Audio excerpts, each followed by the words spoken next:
ఉపాధ్యాయురాలు. మరి నేను ఇక్కడ మీ బోర్డు చూస్తే మొట్టమొదటి మహిళా ప్రధానోపాధ్యాయురాలు నా పేరు ఉండిపోతుంది. నేనే అనుకుంటా, ఎక్కడ లేదు నాకు తెలిసి.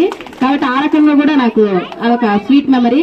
అంతేకాకుండా మరి ఫస్ట్ అపాయింట్మెంట్ తో పాటు నాకు ఇక్కడ వివాహం కావడము, నాకు 2 కుమారులు ఇక్కడే కలగడము, అయితే అవన్నీ గోల్డెన్ పీరియడ్ అనే నేను అనుకుంటా. 8 years ఉన్నాం ఇక్కడ. నిజంగా అవన్నీ స్వీట్ మెమరీస్ మిగిలిచ్చింది, కానీ మాకైతే ఎక్కడ ఇబ్బంది లేదు. మరి కారులో వచ్చేటప్పుడు కూడా అనుకుంటూ వచ్చాం, నేను కాదర్ సార్ మేము. పిల్లలు అప్పుడు మాదిరి లేరు మేడం ఇప్పుడు పిల్లలు, ఎందుకంటే సార్ స్టిల్ ఇంకా ఇప్పుడు హిందీ బోధిస్తున్నారు కదా, సార్ కూడా చూస్తూ ఉంటాడు.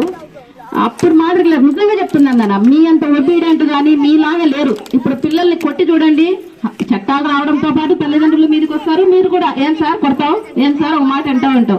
మిమ్మల్ని కొట్టిన రోజు గుర్తొస్తే నాకు భయం అవుతుంది. అంటే నేను కొట్టలేదు, మదన్ సార్ గాని, కాదర్ సారు, తెలుగు సారు వీళ్ళందరూ కొట్టినట్టు చూస్తే నిజంగా అమ్మ ఎట్లా తింటున్నారా వీళ్ళు దెబ్బలు అనుకుంటా. అంటే నేనైతే ఆ రకమైనటువంటి కల్చర్